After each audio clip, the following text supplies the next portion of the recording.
Hello friends, welcome back. আজ আমরা শিখব কিভাবে ডু, ডাজ, ডিড দিয়ে প্রশ্ন করতে হয়। প্রশ্ন করব, উত্তর করব। ডু, ডিড, ডাজ দিয়ে প্রশ্ন করব, উত্তর করব। Negative, positive, negative. Do, does, did সম্পূর্ণ ক্লিয়ার হয়ে যাবে আজ। ডু, ডাজ, ডিড সম্পূর্ণ ক্লিয়ার হয়ে যাবে। তোমাদের মনে রাখতে হবে, ডু, ডাজ, ডিড আমরা যখন ব্যবহার করব তখন আমাদের তিনটে ভার্ব লাগে। আমাদের তিনটে ভার্ব লাগে, নাম্বার 1, নাম্বার 2, নাম্বার 5। এই তিনটে ভার্ব যদি মনে থাকে, ডু, ডাজ, ডিড সম্পূর্ণ ক্লিয়ার হয়ে যাবে। যাদের ডু, ডাজ নিয়ে একটু ডাউট আছো তাদের আজকে সম্পূর্ণটা ক্লিয়ার করে দেব। তো লেটস গো। প্রথমে আমরা আলোচনা করব ডু দিয়ে। সাবজেক্ট কি থাকলে ডু দিয়ে প্রশ্ন করতে হয়? মেনলি প্রথম প্রশ্ন, সাবজেক্ট কি থাকলে ডু দিয়ে প্রশ্ন করতে হয়? সাবজেক্ট যখন আই, উই, ইউ, দে বা অনেকজন থাকে তখন আমরা ডু দিয়ে প্রশ্ন করব। সাবজেক্ট যখন আই, উই, ইউ, দে বা অনেকজন থাকবে তখন আমরা ডু দিয়ে প্রশ্ন করব। একটা এক্সাম্পল দিলে ক্লিয়ার হয়ে যাবে, যে do you know, do you know English. প্রশ্ন করলাম, ডু ইউ নো ইংলিশ, তুমি কি ইংরেজি জানো? ডু ইউ নো ইংলিশ, তুমি কি ইংরেজি জানো? Positive, negative. তো যদি বলো হ্যাঁ আমি ইংরেজি জানি, না আমি ইংরেজি জানি না, কিভাবে বলবো? তোমাকে প্রশ্ন করলো, ডু ইউ নো ইংলিশ, তুমি কি ইংরেজি জানো? ইয়েস, আমি ইংরেজি জানি। যদি বলি হ্যাঁ আমি ইংরেজি জানি, yes I know English, I know English. Do you know English, তুমি কি ইংরেজি জানো? ইয়েস আই নো ইংলিশ, আমি ইংরেজি জানি। এবার যদি বলি না আমি ইংরেজি জানি না, তাহলে কিভাবে বলবো? নো, নো আমি ইংরেজি জানি না। No I don't know, no I don't know English, আমি ইংরেজি জানি না। ক্লিয়ার? তাহলে ডু দিয়ে প্রশ্ন করতে হবে সাবজেক্ট কি থাকলে। সাবজেক্ট যখন আই, উই, ইউ, দে বা অনেকজন থাকবে তখন আমরা ডু দিয়ে প্রশ্ন করব। তাহলে ডু ইউ নো ইংলিশ, তুমি কি ইংরেজি জানো? ইয়েস আই নো ইংলিশ, আমি ইংরেজি জানি। No I don't know English, আমি ইংরেজি জানি না। ক্লিয়ার? এবার যদি সাবজেক্টটা চেঞ্জ করি, ইউ এর জায়গায় দে দিই, তাহলে ডু দে নো ইংলিশ, তারা কি ইংরেজি জানে? দে মানে তারা, তাহলে ডু দে নো ইংলিশ, তারা কি ইংরেজি জানে? ইয়েস। উত্তর যদি পজিটিভ হয়, ইয়েস দে, আয়ের জায়গায় দে হবে, তাহলে দে নো ইংলিশ, তারা ইংরেজি জানে। No they don't know English, তারা ইংরেজি জানে না। দে ডোন্ট নো ইংলিশ, তারা ইংরেজি জানে না। এখানে যদি সাবজেক্টটা চেঞ্জ করে ইউ, যে তোমরা কি ইংরেজি জানো, যদি তোমরা বলি তাহলে সাবজেক্টটা ইউই থাকবে। যখন প্রশ্ন করব, ডু ইউ নো ইংলিশ, তোমরা কি ইংরেজি জানো? প্রশ্ন করলাম, ডু ইউ নো ইংলিশ, তোমরা কি ইংরেজি জানো? ডু ইউ নো ইংলিশ, তুমি কি ইংরেজি জানো? তখন যখন আমরা বলবো ডু ইউ নো ইংলিশ, তোমরা কি ইংরেজি জানো, তখন উত্তরটা এরকম আসবে।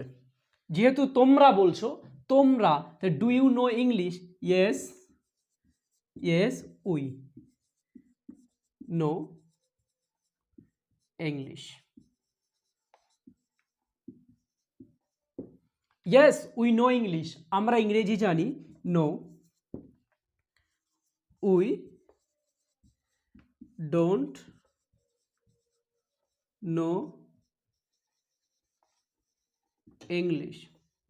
তাহলে ডু ইউ নো ইংলিশ, তোমরা কি ইংরেজি জানো? ইয়েস উই নো ইংলিশ, আমরা ইংরেজি জানি। No we don't know English, আমরা ইংরেজি জানি না। ক্লিয়ার? সেকেন্ড এক্সাম্পল, তুমি কি ইংরেজিতে কথা বলো? তুমি কি ইংরেজিতে কথা বলো? তাই তুমি কি ইংরেজিতে কথা বলো? Do you speak, do you speak in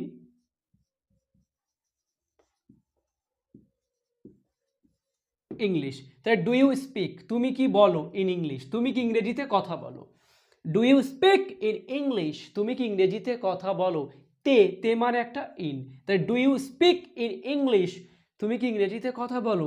যদি পজিটিভ হয়, নেগেটিভ হয়। পজিটিভ হলে ইয়েস। তাহলে প্রশ্ন করছি, do you speak in English? Yes I speak in English. I speak, SPEA, speak in English.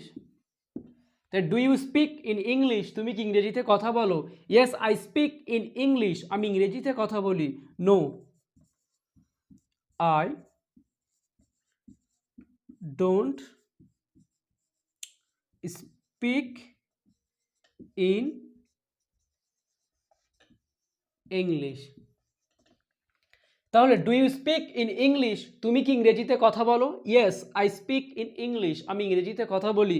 No I don't speak in English, আমি ইংরেজিতে কথা বলি না। ক্লিয়ার? এবার যদি আর একটা এক্সাম্পল দেয় যে তুমি কি ক্রিকেট খেলো? ডু ইউ প্লে ক্রিকেট, তুমি কি ক্রিকেট খেলো? তুমি কি ক্রিকেট খেলো? ডু ইউ প্লে ক্রিকেট, তুমি কি ক্রিকেট খেলো? Do you play cricket, CRICKET, do you play cricket, তুমি কি ক্রিকেট খেলো? ইয়েস। যদি পজিটিভ, নেগেটিভ। পজিটিভ বলে yes, yes I play, CRICKET, do you play cricket, তুমি কি ক্রিকেট খেলো? ইয়েস আই প্লে ক্রিকেট, আমি ক্রিকেট খেলি। No I don't play cricket, no, তাই no I don't play cricket. Do you play cricket, তুমি কি cricket খেলো? Yes I play cricket, আমি ক্রিকেট খেলি। No I don't play cricket, আমি cricket খেলি না। তাহলে ডুটা কমপ্লিট। ডু দিয়ে কিভাবে প্রশ্ন করতে হয়? ডু ইউ প্লে ক্রিকেট, তুমি কি ক্রিকেট খেলো? ইয়েস আই প্লে ক্রিকেট, আমি ক্রিকেট খেলি। No I don't play cricket, আমি ক্রিকেট খেলি না। তোমরা কি ক্রিকেট খেলো? ডু ইউ প্লে ক্রিকেট, তোমরা কি ক্রিকেট খেলো? তুমি যখন বলবে তখনও ইউ, তোমরা যখন বলবে তখনও ইউ। তাহলে ডু ইউ প্লে ক্রিকেট, তোমরা কি ক্রিকেট খেলো? ইয়েস উই, এখানে সাবজেক্টের জায়গায় উই হবে। ইয়েস উই প্লে ক্রিকেট, আমরা ক্রিকেট খেলি। No we don't play cricket, আমরা ক্রিকেট খেলি না। No we don't play cricket, আমরা ক্রিকেট খেলি না। তারা কি ক্রিকেট খেলে? তাহলে ডু দে, এখানে ইউ এর জায়গায় ডু হবে। তাহলে ডু দে প্লে ক্রিকেট, তারা কি ক্রিকেট খেলে? ইয়েস দে প্লে ক্রিকেট, তারা ক্রিকেট খেলে। No they don't play cricket, তারা ক্রিকেট খেলে না। ক্লিয়ার? এবার আমরা শিখব ডাজ দিয়ে। ডাজ, ডু দিয়ে শিখলাম, তাহলে ডু কখন হবে? সাবজেক্ট যদি আই, উই, ইউ, দে বা অনেকজন থাকে তাহলে আমরা ডু দিয়ে প্রশ্ন করব। এবার আমরা প্রশ্ন করব ডাজ দিয়ে। ডাজ, ডাজ আমরা কখন ব্যবহার করব? সাবজেক্ট যখন হি, শি, ইট বা একজন থাকবে, সিঙ্গুলার নাউন। সাবজেক্ট যদি হি, শি, ইট বা একজন, থার্ড পারসন সিঙ্গুলার থাকলে তাহলে আমরা ডাজ দিয়ে প্রশ্ন করব। সাবজেক্ট যদি হি, শি, ইট বা একজন থাকে, সিঙ্গুলার থাকে, তাহলে আমরা ডাজ দিয়ে প্রশ্ন করব যে ডাজ হি নো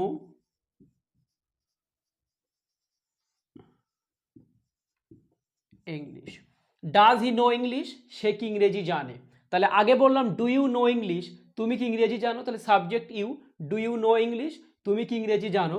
আর এখন বললাম সাবজেক্ট হি, শি, ইট বা একজন হলে ডাজ দিয়ে প্রশ্ন করতে হয়। তাহলে ডাজ হি নো ইংলিশ, সে কি ইংরেজি জানে?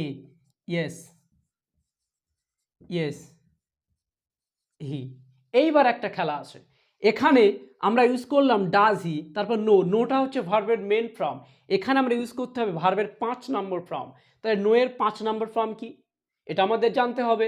নো এর 5 নম্বর ফর্মটা কি? তাহলে ডাজ হি নো ইংলিশ, সে কি ইংরেজি জানে? উত্তর দেব পজিটিভে, ইয়েস হি নো বললে তো উত্তরটা কমপ্লিট হবে না, আমাদের 5 নম্বর ফর্মটা জানতে হবে। তো 5 নম্বর ফর্মটা কি? KNOW, know. এবার এর সাথে একটা এস, নো যত সময় থাকবে 1 নম্বর ফর্ম। যখন একটা এস বসিয়ে দেবো নো এর সঙ্গে, এটা হয়ে গেল 5 নম্বর ফর্ম। যেহেতু সাবজেক্ট যদি হি শি ইট বা একজন হয়, তারপরে ভার্ব থাকলে এস বা ইয়েস করতে হয়। ক্লিয়ার? সাবজেক্ট যদি হি শি ইট বা একজন হয়, তারপরে ভার্ব থাকলে এস বা ইয়েস করতে হয়। তাহলে yes he knows English, English. Clear? তাহলে ডাজ হি নো ইংলিশ, সে কি ইংরেজি জানে? ইয়েস হি নোজ ইংলিশ, সে ইংরেজি জানে। আমি বলেছিলাম না ভার্বের 5 নম্বর ফর্ম লাগবে, তো 5 নম্বর ফর্মটা এইখানে লাগবে। যখন ডাজ দিয়ে প্রশ্ন করবে, উত্তরটা পজিটিভ করবে, তখন এখানে একটা এস লাগাতে হবে ভার্বের সাথে। ক্লিয়ার? এবার যদি নেগেটিভে বলি, তাহলে নো। তো ডাজ হি নো ইংলিশ, সে কি ইংরেজি জানে? ইয়েস হি নোজ ইংলিশ, সে ইংরেজি জানে। সে ইংরেজি জানে না, হি ডাজ নট নো ইংলিশ। এখানে নো কেন বসালাম? নটের পরে যেহেতু ডাজ আছে, ডাজ নট, নটের পরে নোজ হবে না, এখানে নো হবে। তাহলে he does not know English, সে ইংরেজি জানে না। ডাজ হি নো ইংলিশ, সে কি ইংরেজি জানে? ইয়েস হি নোজ ইংলিশ, সে ইংরেজি জানে।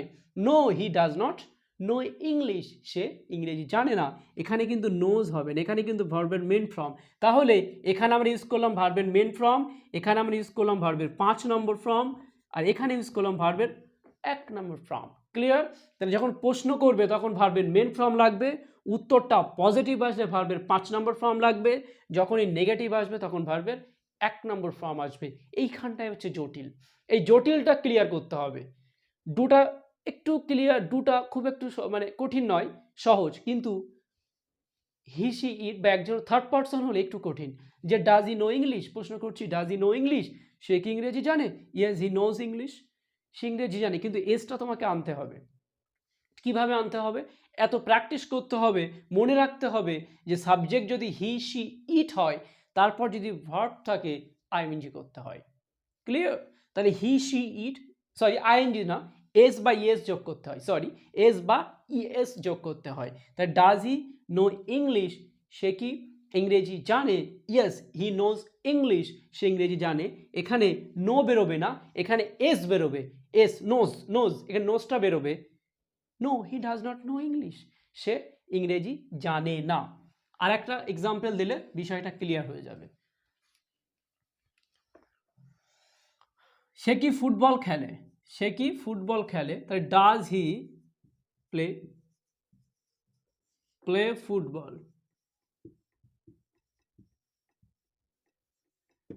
ডাজ হি প্লে ফুটবল, সে কি ফুটবল খেলে। তাহলে ডাজ হি প্লে ফুটবল, সে কি ফুটবল খেলে। যদি পজিটিভ নেগেটিভ, তাহলে ইয়েস সে ফুটবল খেলে। তুমি বলছো হ্যাঁ সে ফুটবল খেলে, তাহলে হি। তাহলে এখানে কি প্লে হবে? এখানে ভার্বের 5 নম্বর ফর্ম হবে, ভার্বের সাথে এস বা ইএস হবে। Yes he plays football. Clear? Does he play football, সে কি ফুটবল খেলে। ইয়েস হি প্লেজ ফুটবল, সে ফুটবল খেলে। প্লের সঙ্গে এস বা ইয়েস, যেহেতু থার্ড পার্সন, সাবজেক্ট যদি থার্ড পার্সন হয় তারপরে ভার্ব থাকলে এস এস করতে হয়, এস বা ইয়েস করতে হয়। তাহলে ইয়েস হি প্লেজ ফুটবল, সে ফুটবল খেলে। সে ফুটবল খেলে না, no, no he does not, no he does not, এখানে কিন্তু প্লে হবে। No he does not play football. তাহলে ডাজ হি প্লে ফুটবল, সে কি ফুটবল খেলে। ইয়েস হি প্লেস ফুটবল, সে ফুটবল খেলে। নো হি ডাজ নট, এই নটের পর যেহেতু ডাজ নট হয়ে যাচ্ছে, যেমন এখানে ডাজ দিয়ে প্রশ্ন করছি ভার্বের মেন ফর্ম, এখানে ডাজ এসে গেল মানে এখানের 5 নম্বর ফর্ম হবে না, এখানে 1 নম্বর ফর্ম হবে। No he does not play football, সে ফুটবল খেলে না। ক্লিয়ার? তো ডাজ হি প্লে ফুটবল, সে কি ফুটবল খেলে। ইয়েস হি প্লেজ ফুটবল, সে ফুটবল খেলে। No he does not play football, সে ফুটবল খেলে না। ক্লিয়ার? আর একটা এক্সাম্পল দিলে বিষয়টা আরো ক্লিয়ার হয়ে যাবে, যে সে কি মাছ খায়। তাই does he does he eat, does he eat কি খায়, ডাজ হি ইট সে কি খায়, does he eat fish, FISH, does he eat fish সে কি মাছ খায়। প্রশ্ন করলে পজিটিভ নেগেটিভ, পজিটিভ উত্তর যখন করবে তখন ইয়েস হি, এবার ইট, এই ইটটা হবে থার্ড পারসন আছে যেহেতু ইটের সঙ্গে একটা এস হবে, এস বা ইয়েস হবে, তাহলে এস বা ইয়েস, যেখানে এস দরকার সেখানে এস দিতে হবে, যেখানে ইয়েস দরকার সেখানে ইএস দিতে হবে, তাহলে দরকার সেখানে এস দিতে হবে, যেখানে ইয়েস দরকার সেখানে ইএস দিতে হবে, তাহলে ইটের সঙ্গে ইএস হয় না, ইটের সঙ্গে অনলি এস হয়, তাই yes he eats fish, eats fish, does he eat fish সে কি মাছ খায়, yes he eat fish, eats fish সে মাছ খায়, no he does not eat fish, no he does not eat fish সে মাছ খায় না, তাই ডাজ হি ইট ফিশ সে কি মাছ খায়, ইয়েস হি ইটস ফিশ সে মাছ খায়, no he does not eat fish, এখানে কিন্তু আবার ইট হবে যেহেতু ডাজ নটের পরে ইট, এক নটের পরে ভার্বের মেন ফর্ম হয় অলওয়েজ, তাহলে no he does not eat fish সে মাছ খায় না। ক্লিয়ার হয়ে গেল, তাই ডু ডাজ দিয়ে সম্পূর্ণ ক্লিয়ার করলাম, এবার ক্লিয়ার করব ডিড দিয়ে। আচ্ছা ডু ডাজ দিয়ে আমি একটা বলি যে তুমি কি মাছ খাও, do you eat fish, yes I eat fish আমি মাছ খাই, no I don't eat fish আমি মাছ খাই না। ক্লিয়ার, এইভাবে বার করতে হবে। এবার সে কি মাছ খায়, প্রশ্ন করছো ডাজ হি ইট ফিশ সে কি মাছ খায়, ইয়েস হি ইটস ফিশ সে মাছ খায়, no he does not eat fish সে মাছ খায় না। একদম ঠোঁটস্থ করতে হবে, কোথায় ভার্বের মেন ফর্ম, কোথায় ভার্বের সেকেন্ড ফর্ম, কোথায় ভার্বের 5 নম্বর ফর্ম বার হবে, তোমাদেরকে অটোমেটিক্যালি এত প্র্যাকটিস করতে হবে যে ঠোঁটস্থ হয়ে যাবে। ক্লিয়ার, এবার করি ডিড, ডু ডাজ কমপ্লিট করলাম, এবার ক্লাস করব ডিড দিয়ে। আচ্ছা এই ডিড সাবজেক্ট কি থাকলে ডিড বসে, এই ডু ডাজের যখনই পাস্টে বলবো সব ডিড, সাবজেক্ট হি সি ইট একজন অনেকজন যাই থাকুক না কেন, ডু ডাজের পাস্ট হলো ডিড। ক্লিয়ার, সাবজেক্টের বিষয় এখানে সব একই ব্যাপার, ডু আর ডাজের সব যা তো সাবজেক্ট ডু ডাজ যা আছে অতীতে গেলে সব ডিড হয়ে যাবে। ক্লিয়ার, যে সে কি ইংরেজি জানতো, তাই did he know English,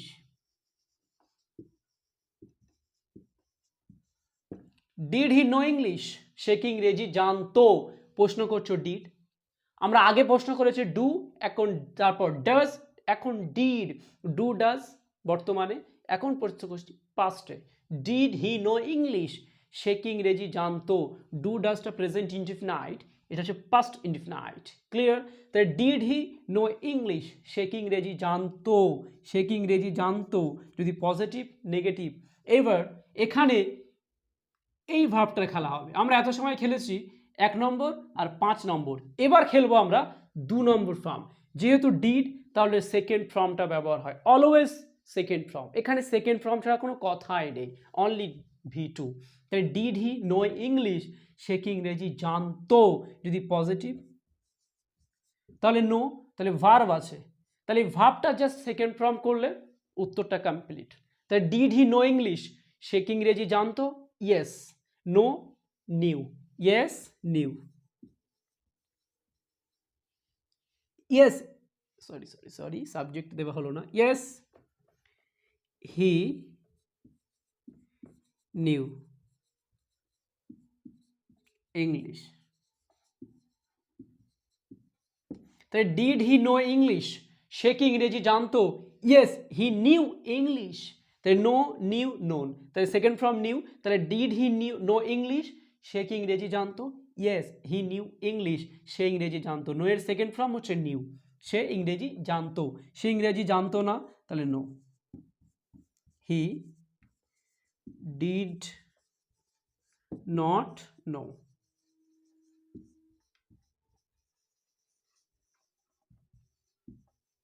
clear, তাহলে no he did not know English, তাই নটের পরে কি বলেছি, অলওয়েজ ভার্বের মেন ফর্ম বসবে, তাই নটের পরে মেন ফর্ম বসে গেল।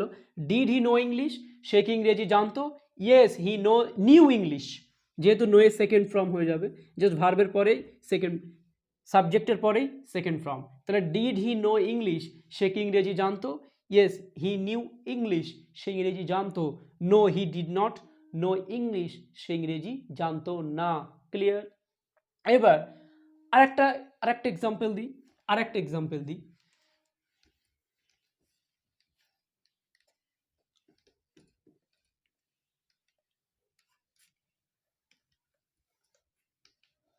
যে তুমি কি ক্রিকেট খেলেছিলে, তো তুমি কি ক্রিকেট খেলেছিলে, তাহলে ডিড ইউ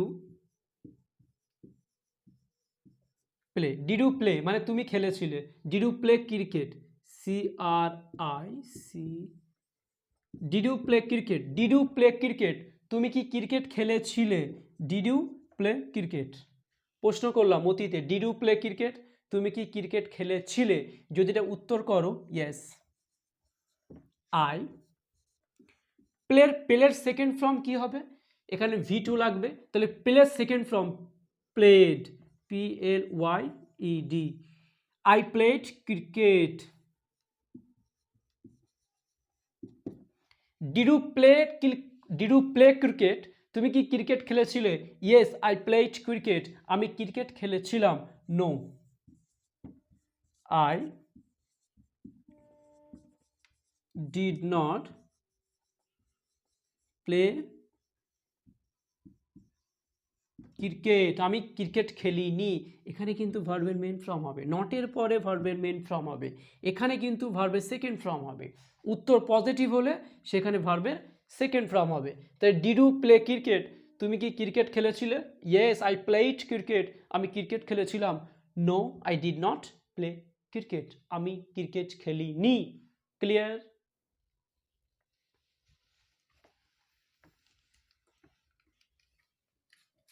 একদম সহজ দিয়ে বোঝায়, আরো ক্লিয়ার হয়ে যাবে। যে did you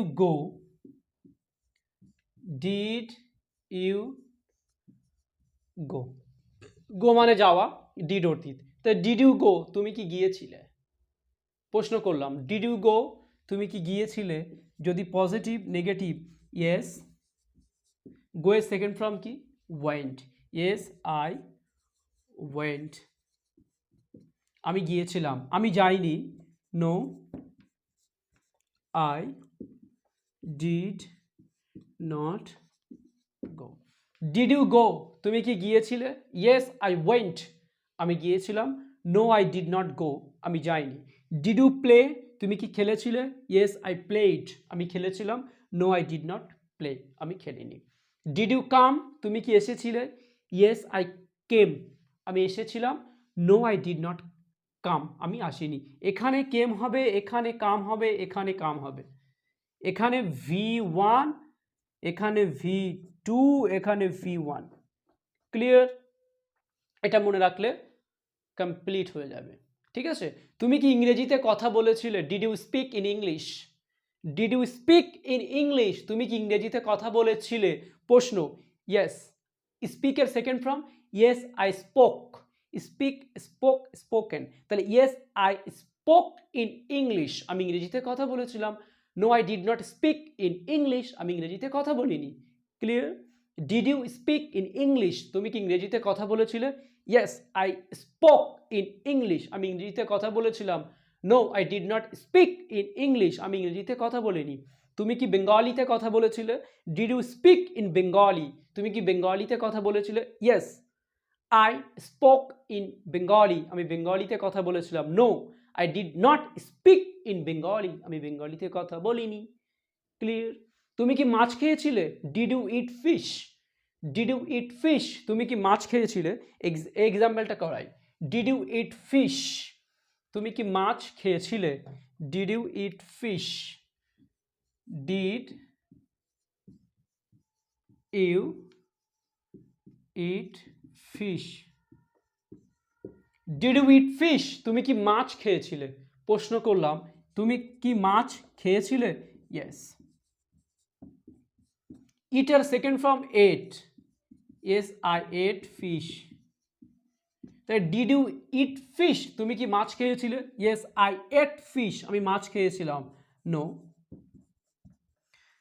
I did not eat fish. Clear হয়েছে এবার? ডিড ইউ ইট ফিশ, তুমি কি মাছ খেয়েছিলে? সেকেন্ড ফর্মে ইট এট ইটেন হয়, তো সেকেন্ড ফর্মটা কি হলো? Ate. Ate. Did you eat fish, তুমি কি মাছ খেয়েছিলে? ইয়েস আই এট ফিশ, আমি মাছ খেয়েছিলাম। No I did not eat fish, আমি মাছ খাইনি। No I did not eat fish, নটের পরে ভার্বের মেন ফর্ম হয়। ক্লিয়ার? বোঝাতে পেরেছি? ডু ডাজ ডিড ক্লাসটা সম্পূর্ণ ক্লিয়ার করে দিলাম। এবার তোমাদের কাজ হচ্ছে আরও বেশি বেশি প্র্যাকটিস করা, আরও বেশি বেশি প্র্যাকটিস করা। যত প্র্যাকটিস করবে ভার্ব দিয়ে তত সম্পূর্ণ ক্লিয়ার হয়ে যাবে। ভিডিওটা পজ করবে আর দেখবে, পজ করবে আর দেখবে কোথায় ডু, কোথায় ডাজ, কোথায় ডিড। আরও ডু ডাজ সম্পর্কে যা আরও জানতে চাও, আমার আগের ভিডিওটা দেখতে পারো। আমার আগের ভিডিওটা আরও সম্পূর্ণ ক্লিয়ার করা আছে, একদম পুরো ডিটেলসে গিয়ে ক্লিয়ার করা আছে। আরও যারা স্পোকেন ইংলিশ শিখতে চাও, যারা ইজিলিভাবে স্পোকেন ইংলিশ শিখে ইংরেজিতে কথা বলতে চাও, তারা এই বইটা অর্ডার করতে পারো। এই বইটা আমার নিজেরই লেখা বই। এই বইটাতে 300টা স্ট্রাকচার আছে, ইজি কনভারসেশন আছে, মোনোলগ আছে। অ্যাকচুয়ালি গ্রামার যত জটিল সমস্যা স্পোকেন ইংলিশ শিখতে তোমার যতটা প্রয়োজন, এই বইটা তোমাকে 100 ভাগ হেল্প করবে স্পোকেন ইংলিশ শিখতে। ইংরেজিতে কথা বলতে এই বইটা তোমাকে বেস্ট, এটা আমি মনে করি। এই বইটাতে স্পোকেন ইংলিশ শিখতে যত কিছু দেওয়া দরকার সবটাই এই বইটাতে দেওয়া আছে। যাদের প্রয়োজন হবে যে আমরা খুব সহজভাবে ইংরেজিতে কথা বলবো, তারা এই বইটা অর্ডার করতে পারো। আর আমার প্রত্যেকটা ভিডিও স্ট্রাকচার করে দেওয়া আছে। যার যেটা প্রয়োজন সে ভিডিওটা ক্লিক করে ভিডিওটা দেখে সেটা শিখে নিতে পারো। আমি প্রত্যেকটা স্ট্রাকচার ওয়াইজ ক্লাস করাই আমার এই বই থেকে। আমার এই বইটাতে 300টা স্ট্রাকচার আছে, ইজি কনভারসেশন আছে, মোনোলগ আছে, একটা ভার্বের 5টা ফর্ম দিয়ে কিভাবে হাজার হাজার সেন্টেন্স মেক করবে, তোমরা সব এই বইটাতে পাবে। তো যাদের একটাই সমস্যা যে আমরা ইংরেজিতে কিভাবে কথা বলবো, তারা এই বইটা অর্ডার করতে পারো। এই বইটাতে পড়ো, মন দিয়ে আমার ভিডিওগুলো দেখো, দেখবে 6 মাসের মধ্যে আমি কথা দিলাম, যদি নিজের ওপর বিশ্বাস রাখো 6 মাসের মধ্যে খুব ইজিলিভাবে ইংরেজিতে কথা বলবে। যারা আমার ভিডিওতে আজকে প্রথম আসলে, ভিডিওটা লাইক করো, সাবস্ক্রাইব করো, অন্যদেরকে শেয়ার করো, ফ্রেন্ডদেরকে দেখতে সাহায্য করো। তো আরেকটা কথা বলবো, যে আজ ভিডিওতে প্রথম দেখছো সে প্রথম থেকে দেখে এসো, তাহলে প্রত্যেকটা ক্লাস বুঝতে পারবে। আজ এখানে শিখলে আমার ভিডিওটাতে ক্লিক করে প্রত্যেকটা ভিডিও দেখে এসো, প্রত্যেকটা ক্লাস ওয়াইজ করে এসো, দেখবে আমি প্রমিস করলাম 6 মাসের মধ্যে ইজিলি খুব সহজভাবে তোমার মনের স্বপ্ন পূরণ হতে চলেছে। Thank you very much.